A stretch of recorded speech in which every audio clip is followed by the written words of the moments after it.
Welcome back, ladies and gentlemen, boys and girls, IFP Refugees podcast. Ted here, John here. I have rejoined the show, and we are rejoined by the man, the myth, the legend, Mr. Felipe Martins. Felipe, welcome to the show. Thanks for joining us again. Thank you guys for having me. I'm excited to have a couple of minutes with you guys. Yeah, absolutely. We first member of the Two Timers Club. So that's we're gonna get you a gold jacket or something. We need something. Yeah, for sure. So what's I think we should probably start with the unfortunate. I think that's probably what a lot of people are wondering about.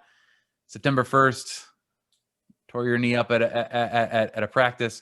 This was the first sort of major injury of your career, right? You've had, I think I saw you had a sports hernia, but that's, DC United players have that like every week. That's a very common thing. Did you know it was bad as soon as it happened? Could you tell, even though you've not had an injury like that? Yes, it's funny because yesterday the physios were looking at the injury reports and all that stuff, and I said, let me see mine. And I went through, and this is my 10th season in MLS, and I've missed one game before my surgery and 8 projects in 10 years. Wow. So yes, it was unfortunate, but I think that made me a better person and a better player. And it's tomorrow will be completing 6 months, and my anniversary of my knee. So, but the projection is 9 months, right? Is that the hope? Obviously, those things vary based on your rehab and everything else. But does it feel like that's still on track? Things with me, it's like they need to hold me back a little bit, to be sure. But I think the staff is doing an amazing job. Gabi, the Brazilian physio that is been working with me most of the time, he's amazing. He's unbelievable, and I'm following his guidelines, and everything is going well. And you hope continues that way, and soon I can be back on the field. Well, we certainly can't wait to have you back on the field, and I think we are certainly glad that you're going to be back for 2021. Talk a little bit. Obviously, your contract ended last season. Talk a little bit about kind of how that all came together. Was it really a choice? Did you I want to be back. I mean, we'll figure out a way to work it out, or was there any uncertainty, I guess, heading into what this season would look like for you? I think obviously, it's they always told me that they would want me back, but obviously you want to wait for also the coach, what he wants and the way he likes you or not. And I'm fortunate enough that since the beginning, this United always wanted me back, and I would have a possibility to go to other teams, but my first choice was always here. I always felt, as I always said, feel like home here. My family is happy, and I have unfinished business in here. I didn't want to leave like this, and I feel this club really represents everything I'm about, and I'm glad to be here, to be back, and I hopefully soon I can be on the field to help my teammates and to prove myself once again that I can be a big part of this club. I think you talking about how this club represents what you represent, I think, is why a lot of the fans have been easily won over to you. I think you've got a contract for this year and an option year for next year. Yeah. Is the hope? I assume you're a young, spry 30-year-old man. Yeah. You're many years younger than I am. I assume you're looking for another. We got years and years ahead, right? You're hoping for a great year, a good club season, then more years, right? Yes. Obviously, I think you gotta understand, it's always doubts when players get injured. Obviously, the club, needs to protect themselves as well. And I feel like, I've been there that before this way, that I always gotta prove myself every single day, and this time is not different. I have just a bigger motivation because of this injury to come back and show that it's possible for you to come back even stronger, to even be better. And in all years of my profession, I never had this much time off. So I think that made me appreciate even more the work ethic that you gotta the job you got to do every single day to be the best you can. And this was a proof of that. And it was a great time to learn certain things that I always thought was important, but right now it's even more important. What's the rehab process been like for you? I feel like, in a normal situation, you'd rehab and you're like, well, I'll go out to dinner, and also I'll go on vacation with my wife and my kids, and maybe you're able to do that a little bit, but this environment is a little bit different as far as your restrictions. So what's considering this is your first major time on the sidelines and it coincides with this pandemic, what's the process been like for you, and what are you most excited to be able to do again when this is all over? I think it's during the season I'm always being this same way in the off season. Always, I travel more. I went to see in the past years to go to Brazil to see my family, and then we go to Italy to see my wife's family. But this year we stayed here. We went a little bit to 2 weeks to Florida to see friends, and because we was a house that was away from everyone, and it was good to be. I actually drove to Orlando. I packed my car with all the weights and everything, and I drove 16 hours into Orlando to bring in all my weights to keep doing my program. So it was a different off season, but I loved it. I enjoyed every single moment because I think working hard I always worked, but this time is just you need to give that extra work and follow the program. But as I said to you, it's I've been enjoying this process so much, and I actually, I don't wish this for anybody, but when you go through this process, you change, man. You change to the best, and you become strong. And I've been like that I feel invincible always, but now I feel even more. That I kind of reborn in a better version of myself. I think the old adage, you learn more when you have to challenge yourself. I think is an adage I've always believed in. Series of it's a year of transition for DC United. Obviously the new coach that's coming in, Hernan Losada. Obviously, I'm not going to want you to get in trouble with him or anything, but give us some thoughts on what you're. I'm sure you've had a chance to meet with him. I don't know what your status is as far as how much you're on the training field with your injury, but what have been your sort of first impressions of him as the new coach?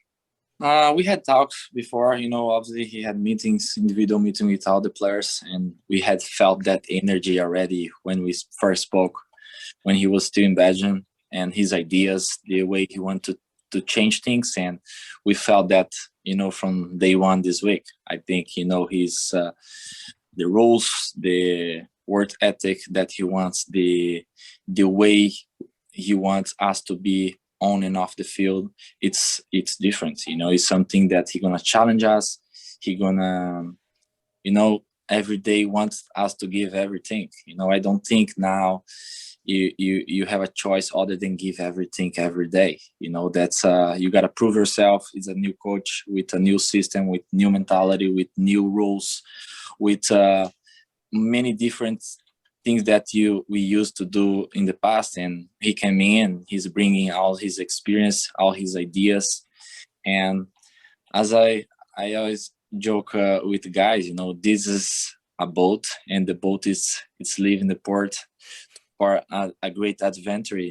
And or either you are in the boat or get out and go to the beach, because this boat is trying to go somewhere nice, to go to a very nice adventure. And everyone is super excited. I think he brought a lot of energy, a lot of confidence, and young players are lucky to have him, because he can teach and can help players to become the better version they can be. And I think this year going to be a special year.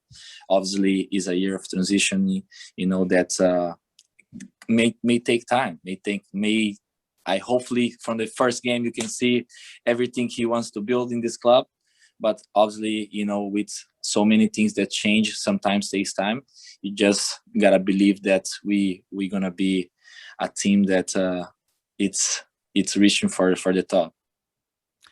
Yeah, I think I have a resident Ben Olsen defender, and I to the end of the line, and I think that even that all said, I think that everyone is energized by some new blood change, right? I think even if things are going well, after a long time, everyone is ready to be challenged in a new way, to hear a new voice, all those things. So I think regardless of whatever else happens, I'm sure that's exciting for the guys in the locker room. I think this has nothing. Let's say it's nothing to what Ben did or what Ben, because everyone loves Ben, and I'm the first one that always gonna be there to thank him, because he brought me here. He made it happen, and he made me feel super important since day one. And I had nothing to do to say to him that I only gotta thankful to him.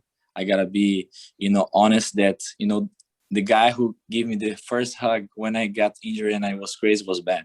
Yeah. So I just think we are glad that we are thankful for everything he did, and now is a new beginning. And the coach that's coming in is coming with a lot of exciting things and new mentality, and we are excited to start this new season.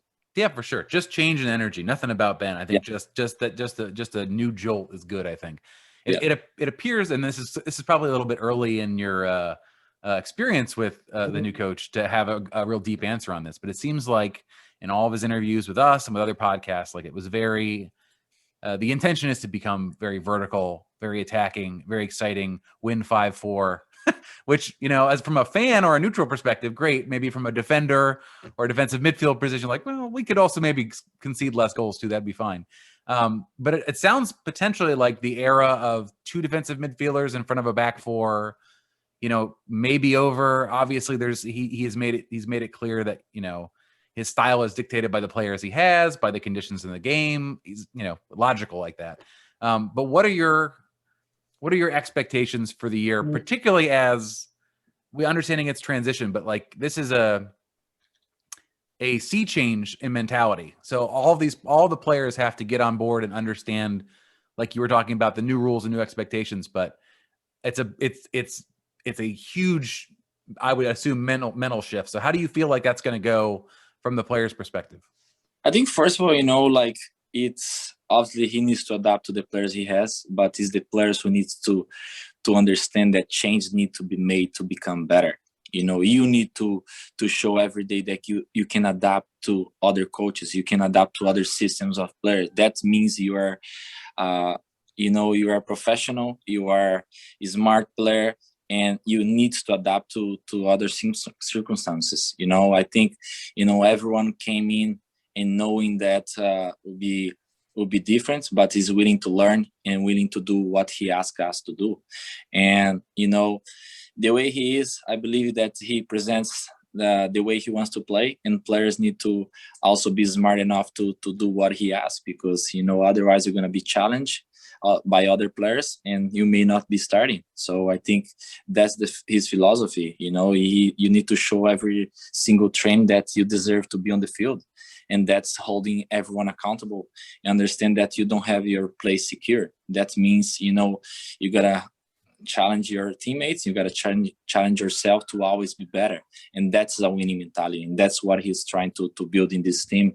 And that's one of the points that I believe we can do better. It's when you know that you can be better and need to be your best version every single day, otherwise you're on the bench, you go in survival mode, and that's when you can perform at your best. As someone that was close to the action until the end of the season, and there are, I would say, a list of not necessarily excuses, but reasons for why everything went. It's as long, it could go down to the floor like a scroll. But being close to it, and you mentioned sort of the competition for places, and maybe not complacency, but maybe just like maybe not feeling that fire under everyone all the time, every practice, every game. Where do you think it went wrong last season to sort of end up where we were, even specifically before you guys had that late run at the end of the year where wins were dropping all over the place? But before you got there, what do you, as a player in this league for a long time and other leagues before, what do you attribute that to, you think? It was many different things. It was a pandemic, and you have a program to follow. You have to be, like training, and at certain times, not everyone was fit enough. I believe, that, and that comes to players as well. Everyone needs to take responsibility to be the best professional you can be on the field. And as we had a lot of injuries, and sometimes come to the players, and you cannot always point fingers and say that it's the coach, is this or that. It's up to you also to go out and train every single day and be professional for you, to have the best body and your best capability to go on the field and play. And I don't think it. I think it's many little things that in the end can cost as a season. And and for many teams was with the pandemic, with everything, can sound like an excuse, but was a very tough year mentally for everyone, and everyone handle it differently. So we are 30 players in a locker room with 30 different mentalities, and sometimes some feel more, some feel less. And I don't think there was any like one is in specifically. That was a group of little things that happened that didn't made us. But as you saw in the end of the season, we came in with a lot of energy, and that changed. So I'm glad that there's a lot of accountability this year, and everyone gonna be held accountable every single day, and that's gonna change the mentality. I already changed the mentality in the locker room, that everyone don't have a place secure. You need to work for that. We all know 2020 was a weird year. It had a 2-game start, then the pandemic, then I'm pretty sure your first interview on the show was from the bubble in Orlando. I guess give us a sense, what's sort of the one thing that maybe you was missed out on 2020 season, that you're sort of looking forward to, hopefully returning in 2021? Oh, I believe, first of all, the fans. Hopefully we can come back to the fans, because this United fans is different. I know when you are on the field and you have those fans in there that for many years is represented these colors, it makes a huge difference, And also, I don't know, there's many things I would like to change from 2020, especially not being injured. But right. I mean, having two connected ACL ligaments. That's number one. Having both of those at one time. Great, be good. No, but I just hopefully everyone play with freedom and enjoy being on the field. And as he said, he wants to attack and score goals. And I think that missed last year. That mentality of not only try to defend well, but also try to make other teams respect you on the field. The way you play, the way your mentality is, the way you tackle people, the way you give everything on the field. And that's what DC needs to come back to be about, because that has been, the what when you play against DC, that would be the first thing. Is a tough team to play, in a team that have danger players. And you had the Rosario before, you had Rolf before, you had many players that made huge difference, Acosta, Rooney. And the way the new coach gotta play, it's gonna be a very attacking mind, but at the same time organized. But obviously we're gonna have much more ideas going forward. We sort of talked about this. This is to me sort of like the quintessential Felipe question. We talked about this the last time you were on. Do you feel like your reputation as a hard man is fair? And if not, do you feel like it diminishes other aspects of your game that you think are just as important that don't get attention? I feel like there's a dialogue. There are very few players in MLS, I think, that have as much of a dialogue that runs alongside the player. And I think that it's a narrative that just sort of that it's just there all the time. And I feel like it's tough. It's tough for if I'm a player and I say, well, I do this and I do this well and I do this, and that's all it gets focused on. So from your perspective, what's that like, and what do you think that people are missing? First of all, I know that I'm hated, and I don't blame anyone for that. And I agree with everyone they said, but I wouldn't change anything about me, because that's what made me this far.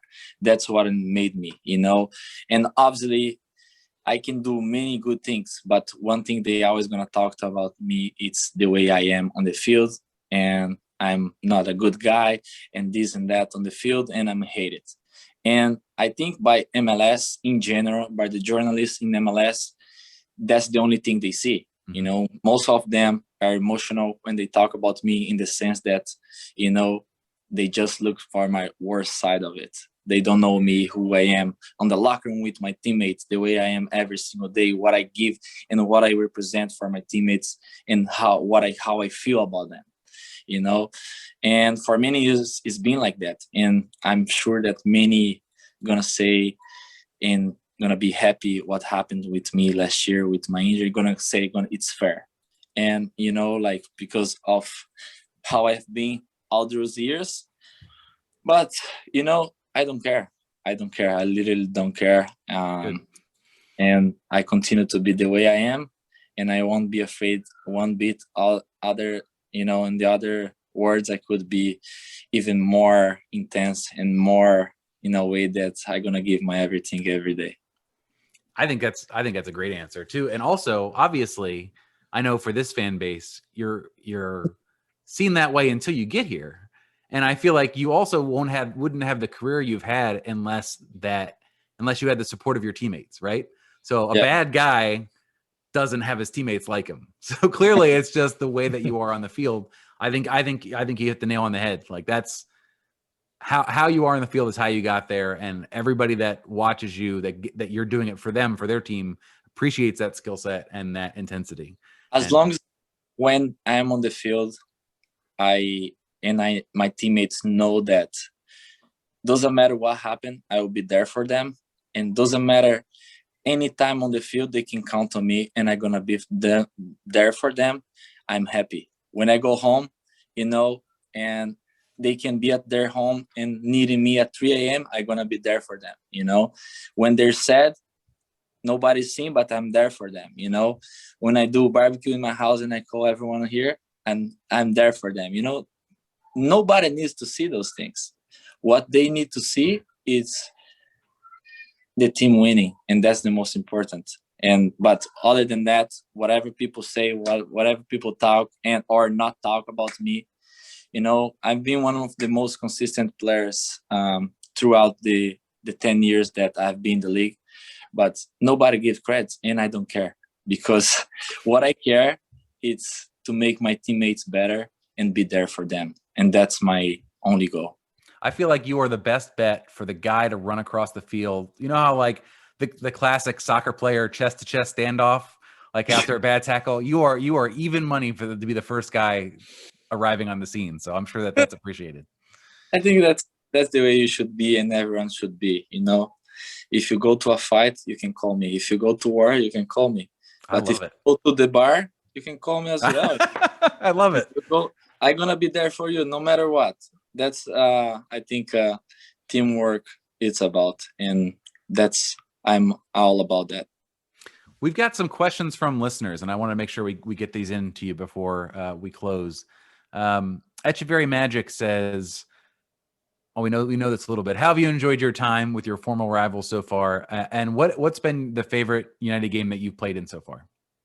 I think it was the first one against Galaxy, because we were in a little bit of winless streak, and we were able to win that game against Galaxy, and after that we made the playoff, winning another couple of games. And I love my teammates. I love being here. I love everyone in the locker room, and we have a very good team. We're gonna demonstrate that this year. I think if I was a soccer player, beating Zlatan would probably be pretty high up on that list of favorite games for sure as well. So that probably played a little bit into it. You don't have to lie. It's okay. No. I think obviously winning against Zlatan, it's good, but it was my first game, and in front of full stadium because of Zlatan. Obviously, they were not there for me for my first game, but they were there for Zlatan, and winning against them was very, very good. Question from Ariola fan: what's your favorite place to dine at in DC? Fogo do Chão, the Brazilian. Sure. Cannot go there with the pandemic. We stay at home. My wife is a very good cook, so right now the best place I can dine in DC is my house. Good answer. Very political. Very smart answer. I hope my wife is listening. Smart married man right there, folks. Question from @Nielsen Madradista says, out of all the years of playing football, who's the best player you've played with? For me, it was Alessandro Nesta. I think the way he's dealing with, he dealt with so much pressure and so many injuries, and come back and go again and win trophies, and how humble he is, how he goes about. It's unbelievable. It's a classic soccer interview question. So glad to go out on the question. I'm sure you've never been asked before. But thanks again, Felipe. You've got the 2-time winners jacket. It's in the mail. We appreciate it. And we're looking. How is in the mail if you don't have my address? Yeah, well, that's a good point. That's a good point. I have to talk to Sam. We'll figure something out. You now get, I believe, we may be already been saying it, but I think 2 times you get classified as a friend of the show. So that's how that rolls. So you get that title. You get that title every time we talk about you. We say friend of the show. So we've done it for Ryan Martin, and now we get to do it for you. So that's right. And the green jacket. Well, the third interview, as soon as I'm on the field playing, we can talk about that and many other things. Hopefully, I can give you better inside information how Losada is next time. Thank you so much, guys, for having me. I really appreciate it. Hopefully, everyone enjoyed the listening, and let's be positive because something special coming for us this year and for everyone in this club. I'm going to interpret that as MLS Cup guaranteed. Thank you, Felipe. Why not? Why not? Exactly. Shoot high. Exactly. All right. Thank you so much to Felipe for joining the show.